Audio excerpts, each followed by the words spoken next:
Okay, so what does the word authentic mean to you? Webster Dictionary defines it as being true to your personality, your spirit, or your character. This is something that a lot of us, especially if you're on this channel or watching this video, strive to be.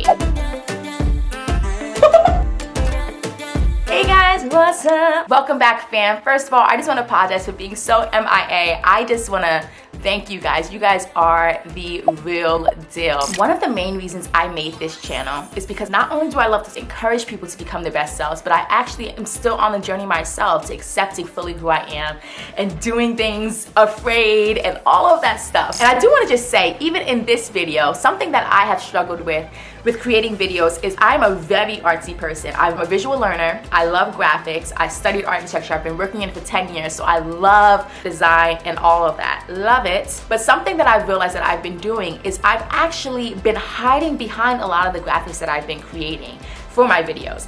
And that actually has even prevented me from making content because I get a little bit intimidated of like, oh my gosh, like now I have to do all of this, blah, blah, blah, all that stuff. And I'm like, strip it down. We just gotta strip it down. Like, if I want to encourage, if I want to build this community, build you guys up, and even be on this authentic journey myself, this self-discovery journey myself, I have to strip it down and not be afraid to be raw and realize that me coming up, hardly any graphics on the screen popping up is enough. It's about being authentic. And friend, that is for you too. So we've heard about the saying, or many of us have heard the saying, that we are born originals, but we die a copy. And at first when I heard that, I was like, oof, that is spicy. But actually it's real true. A lot of us, instead of looking at other people as inspiration, oh wow, that's like so beautiful, I admire that. We look at them and we want to emulate their exact steps. What did you do? That's how you dress? Oh, okay, I'm gonna dress like that. Oh wait, that's how you make people laugh? Okay, I'm gonna do that.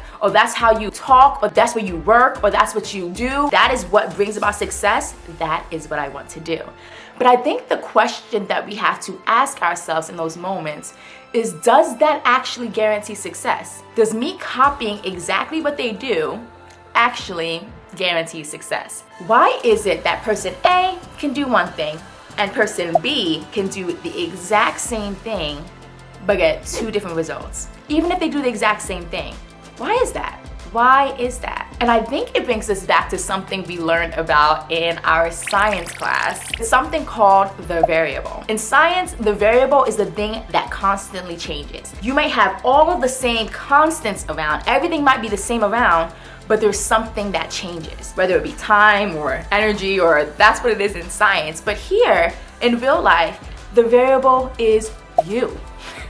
You are the variable. Your personality, your experiences, the way you see things, the way you react to things, the way that you talk, the way that you like to dress, your preferences, all of those things are the variables. So we can't expect to get the exact same results by doing what somebody else did. It's just not possible. It's just not possible. Another way to put it, there are three primary colors, right? For all my art people out there, there's three primary colors. It's red, yellow, and blue. And in this analogy, we are all born with those three colors. And those colors, when you think about it, actually make up all of the colors in the rainbow. Every single color that we see right here, anywhere around us, outside, anywhere, is actually made up of a combination of those three colors. All of them. But what we do, this is what we do. It's so bad. We look at a painting, and the painting might be by Picasso, and we see all of these amazing colors. They're so rich, the painting is worth so much, everyone loves it, all of that.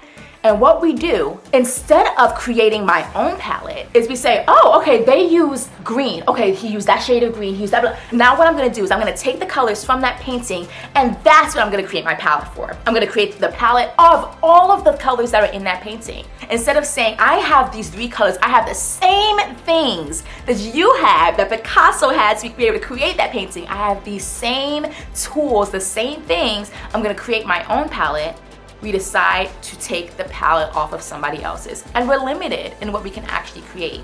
We were not made to do that. Our palette will be missing from the world if we do not create it ourselves from the tools that we have been given, and we just try to replicate what has already been made. It's already been made. That's beautiful. It's great. That palette is wonderful. But I need to make my own. That is the mentality we need to have when we want to be our authentic selves. So how do we do it? how do we become more authentic? So the first tip on how to become more authentic is congruency. Now, that might sound like a really big word, but it's not as big as it might seem. So taking this back to school again, a lot of us, or maybe some of us, have taken geometry.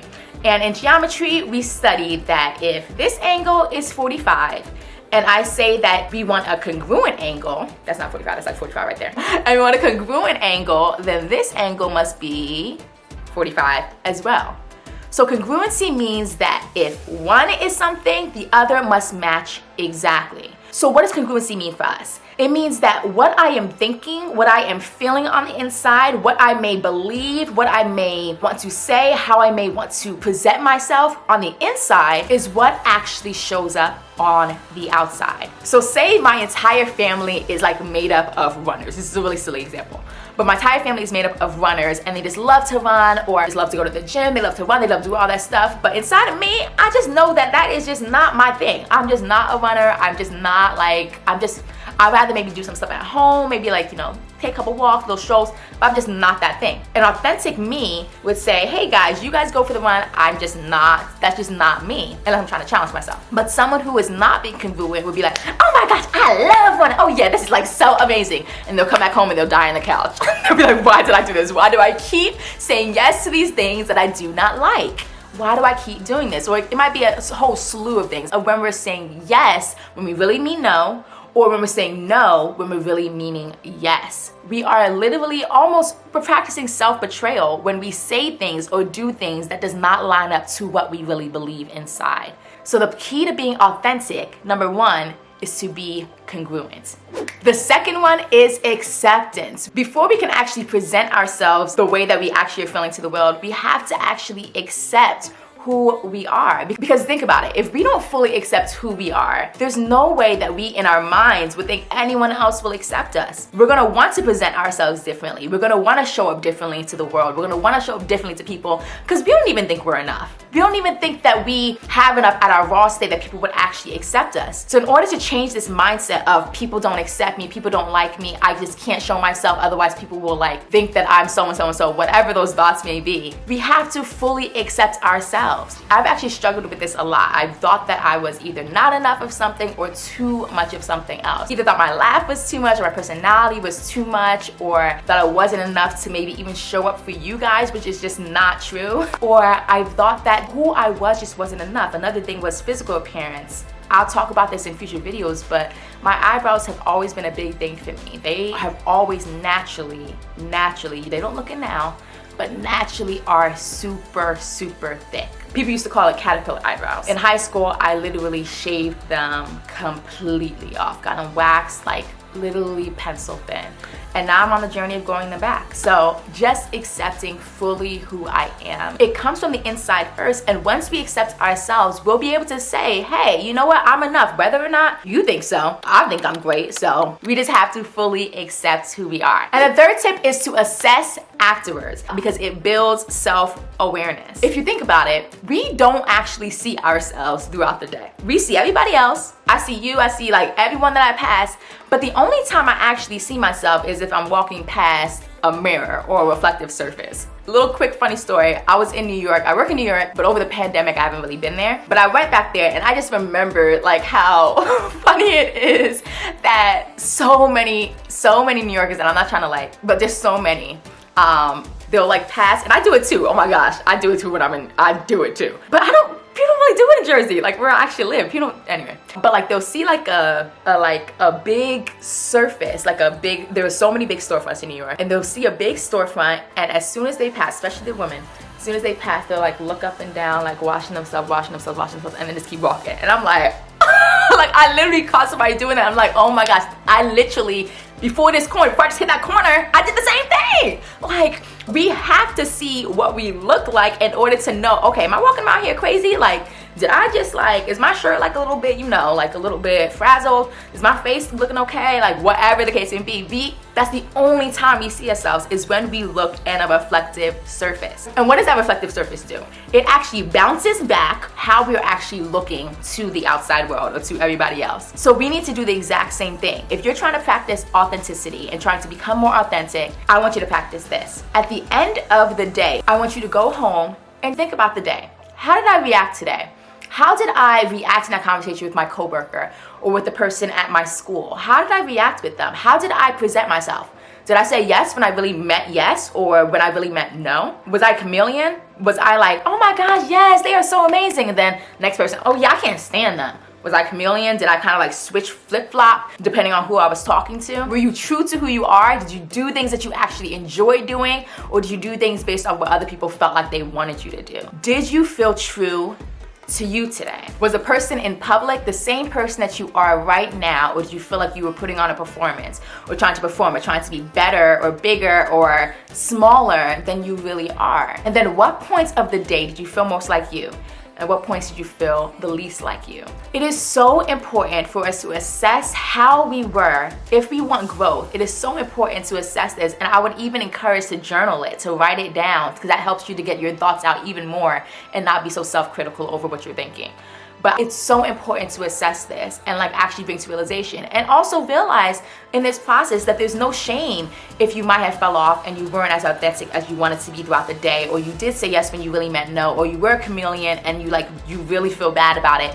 It is okay as long as you're trying to grow in this area. It is okay. We're gonna mess up. We're not gonna always meet the standards that we have for ourselves, but assessing ourselves, accepting ourselves, and practicing congruency will absolutely lead to growth in this area. At the end of the day, authenticity is what we want.